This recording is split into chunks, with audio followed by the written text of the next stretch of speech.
स्वप्नात शिव अवतारी गोरक्षनाथ काल आले या स्वप्नात शिव अवतारी गोरक्षनाथ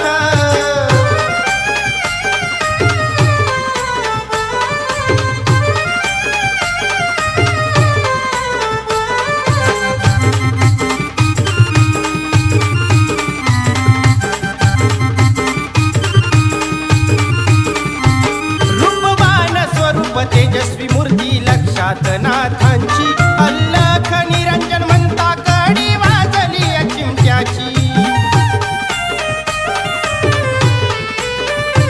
रूपवान स्वरूप तेजस्वी मूर्ती लक्षात नाथ